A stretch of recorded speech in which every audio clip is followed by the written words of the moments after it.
This is St. Louis on the Air from St. Louis Public Radio. I'm Elaine Cha.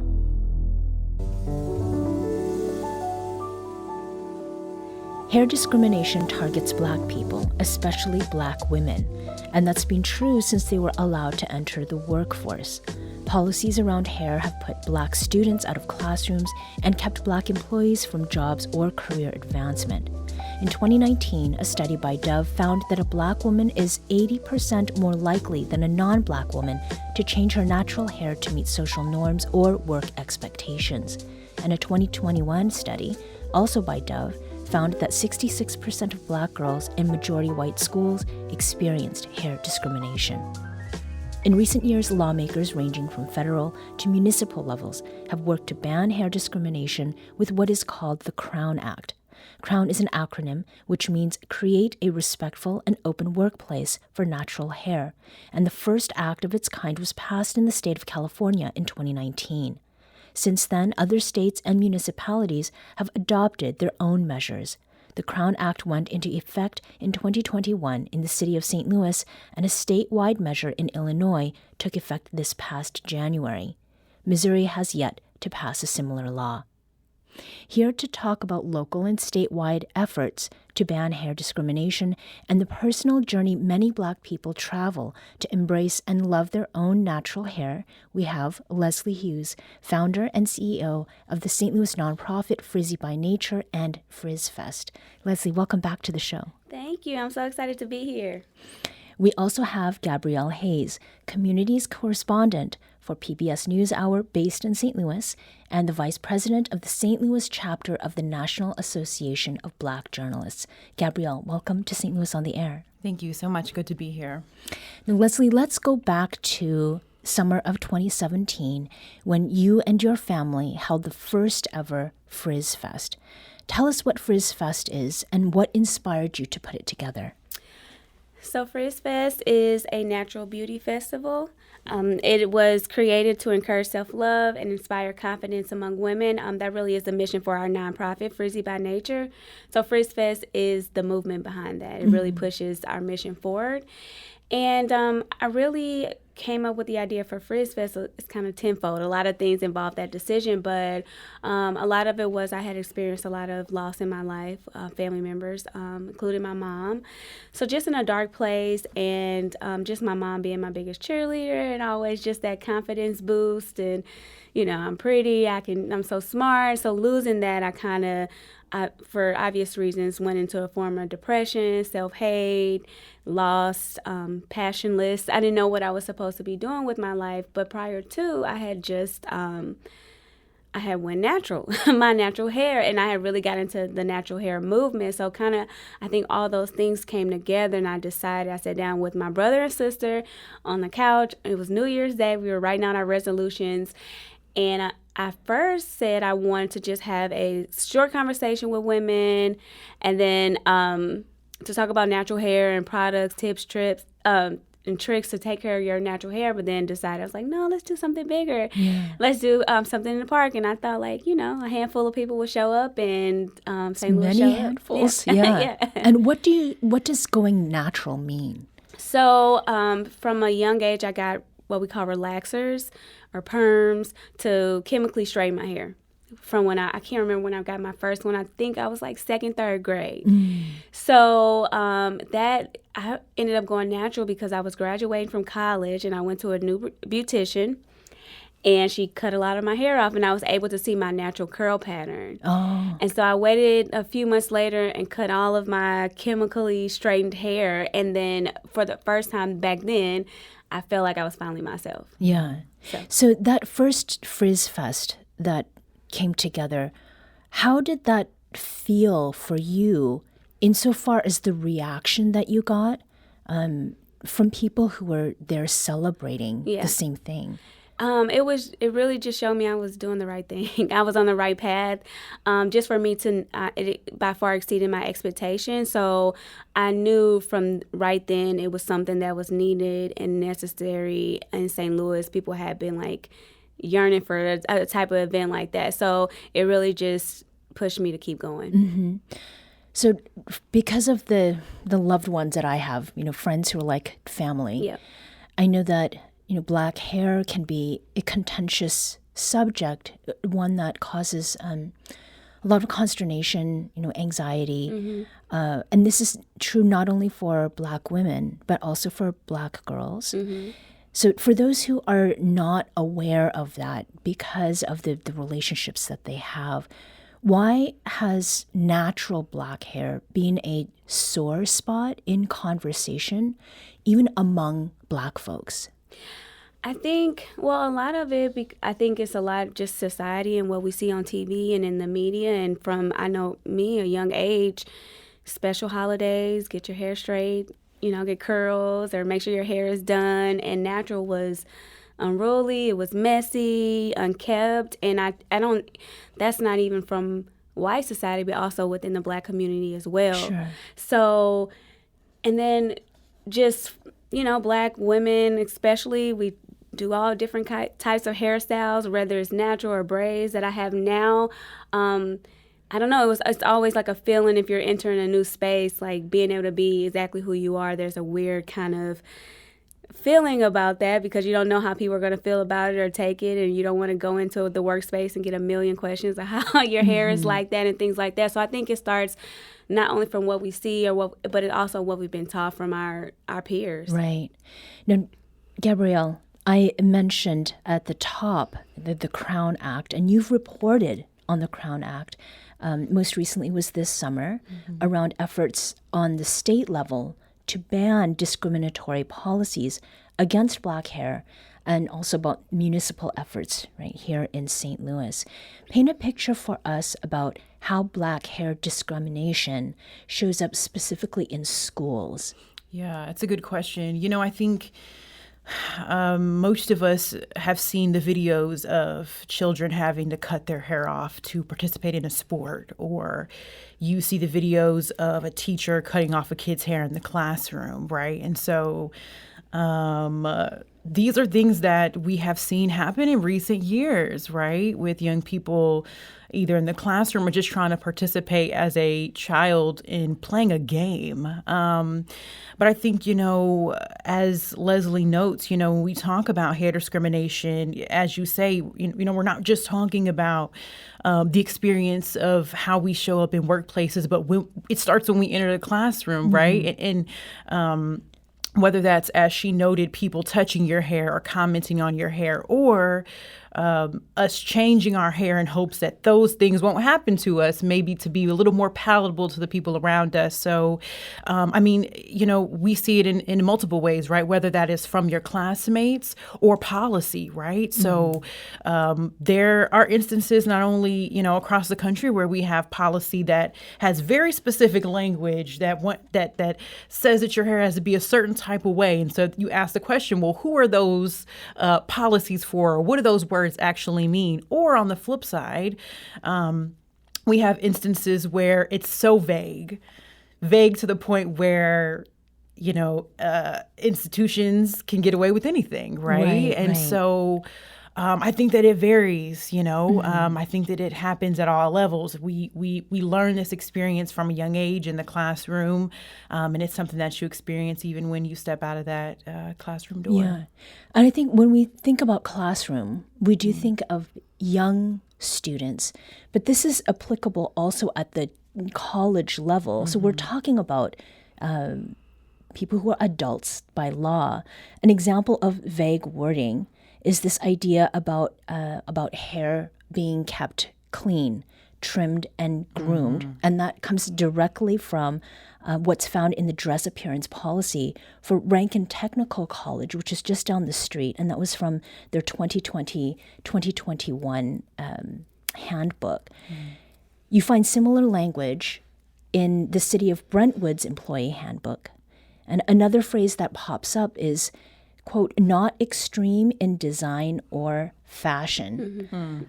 So how slippery a slope is that from the perspective of you, Gabrielle, since you've done some reporting around that? What have people told you about that?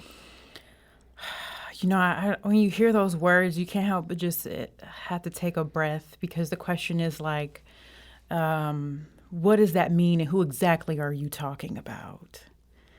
Because then when we get into the space where we start asking the questions, we have to have an honest conversation. And so it feels like those words, it feels like whether the words are outright said or made in a vague way, that they, in a way, leave the door open for there to be discrimination toward people of color, towards Black people. Mm-hmm. And so we have to think about what that language is and what it means and the real life effects that it has on human beings. And we've seen that not just the push for guidance around this type of language, not just nationally, but on a state level and also on a local level mm-hmm. as well.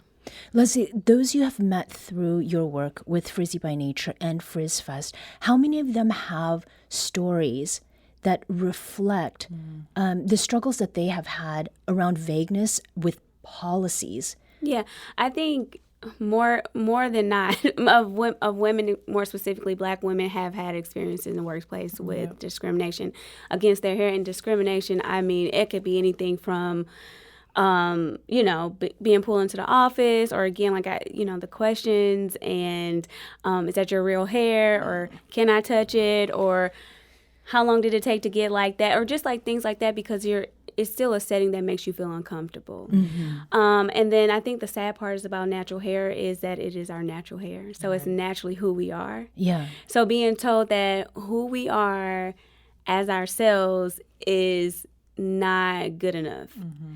And to think, yes, in the workplace, but back to the classroom, what, at a young age, what that could do to someone from a young age. And I think that that's, it's really harmful. Yeah. So, I think it's an everyday experience. Like I mentioned, I still feel uncomfortable in certain spaces. I've just had to learn that this is who I am, take it or not. Yeah. Gabrielle, you are a journalist who is on screen. Mm-hmm. Have you been told at any point that your hair is extreme or not groomed or even unprofessional when it was just in its natural state or in a protective style like braids? Oh, man. I feel like Leslie gave a good recap of the different things Black women experience. I think one of my first experiences was when I was interviewing for jobs. I had a recruiter tell me he preferred my hair pushed back. Pushed back? Yeah. Okay. What does that mean? He was trying to imply essentially that he didn't want to see my he didn't want to see my natural hair, so it would be more presentable. Oh, like if my hair was back in a ponytail and it couldn't be seen. Okay. And then when I got into more so when I was local, the touching of my hair or asking me, was it really mine? Is an uncomfortable experience. But I do think that we have to acknowledge and call it what it is to say that, I think it's important to acknowledge that Black women, while Black women face hair discrimination, Black women with 4C hair experience an overwhelming amount of specific discrimination.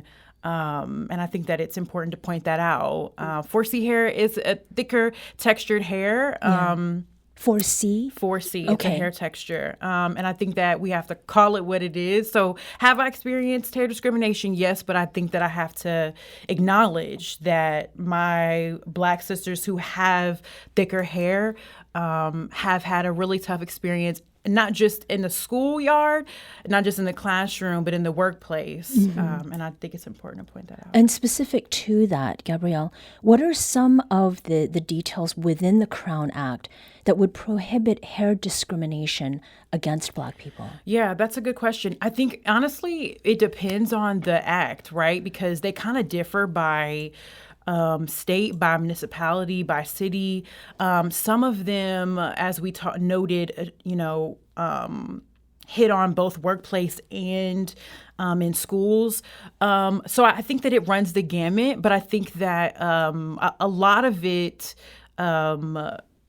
is very specific in the language, making sure that the language is specific so that in these cases where we have opportunity, where there are moments of discrimination, that there is some type of guardrail for people to turn to say, okay, this is not okay, and here are the guidelines that protect me in saying so. So it would be a clearer language, not the vague kind of stuff that we've talked about. We're speaking with Gabrielle Hays, a communities correspondent for PBS NewsHour based in St. Louis and the vice president of the St. Louis chapter of the National Association of Black Journalists, and with Leslie Hughes, founder and CEO of the St. Louis nonprofit Frizzy by Nature and Frizz Fest. Leslie, talk to us about the different hair textures, because this is something I needed a clarification, right? Which textures are most accepted, and then which ones are most closely policed? Exactly what Gabrielle said. So they range from A, B, C are the different, and then there's like 1, 2, 3, and it just, the differences are the tightness of the coils, the kinkiness, and the 4C hair is the most kinkiest texture. So that's like the tighter curls.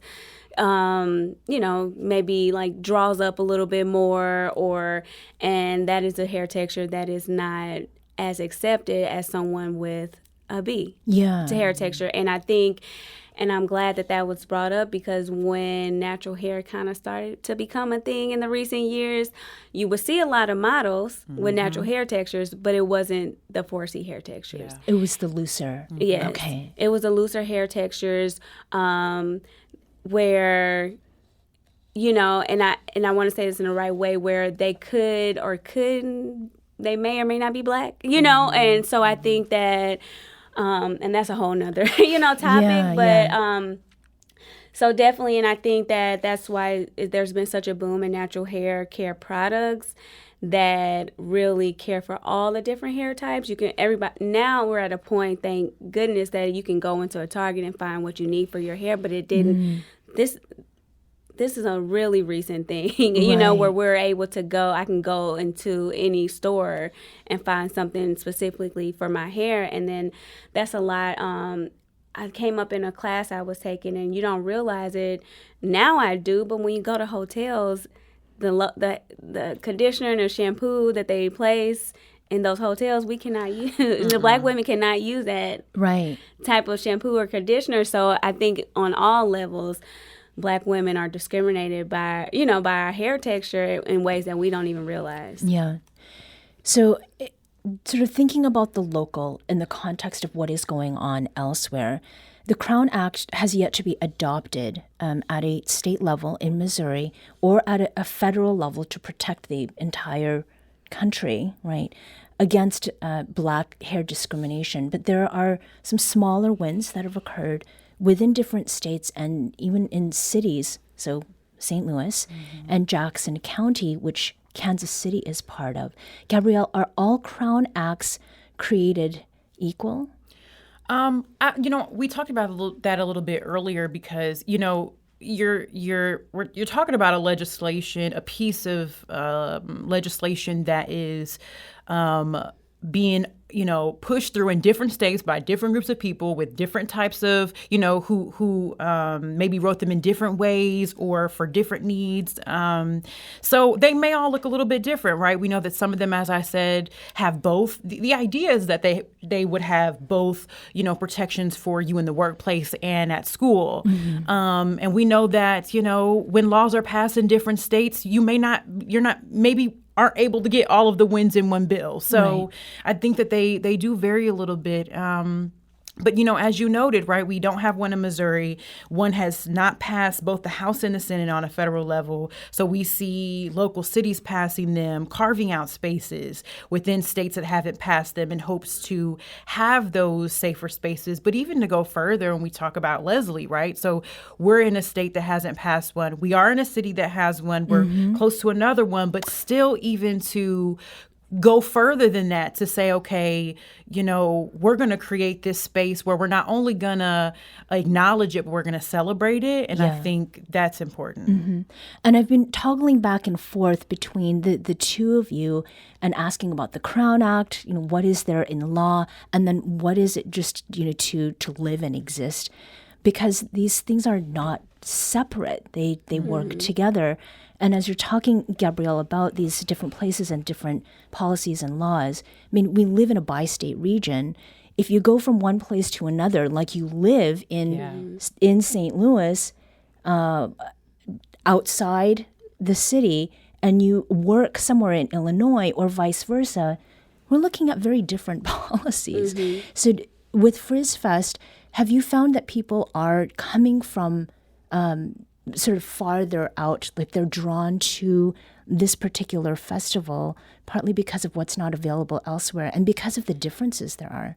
Yeah, and I think that we have people come from all over, and that's also a continuous goal because we are this really cool, amazing festival with a good cause, and we want people to experience this kind of sort of safe space.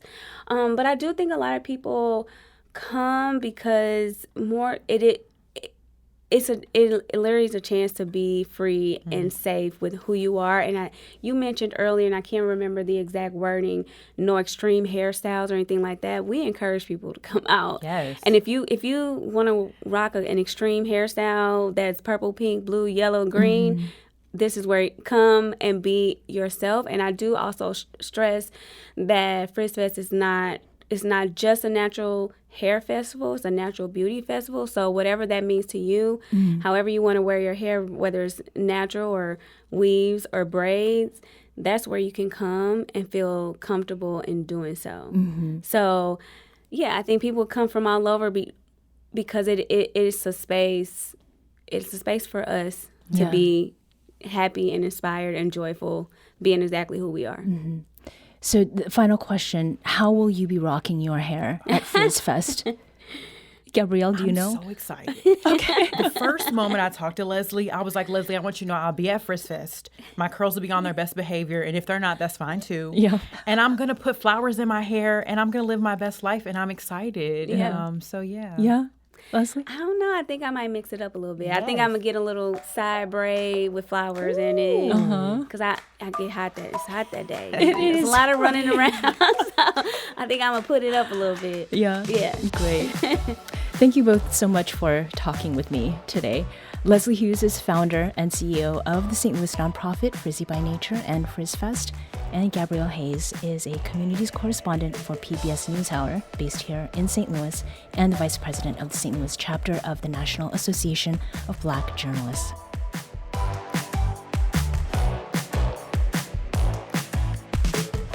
This episode was produced by Maya Norfleet.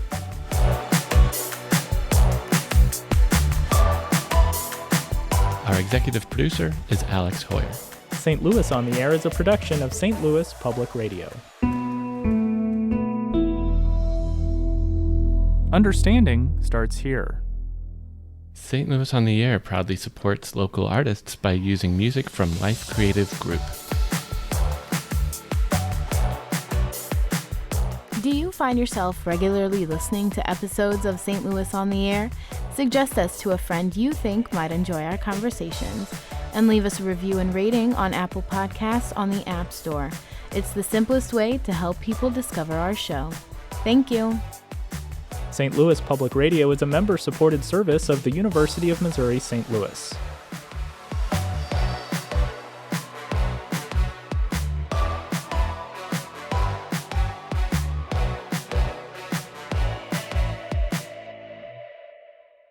Support comes from Missouri Forest Products Association, committed to sustainable and sound conservation of the state's forests, which support more than 41,000 Missouri jobs, resulting in a $10 billion industry. ChooseWood.com.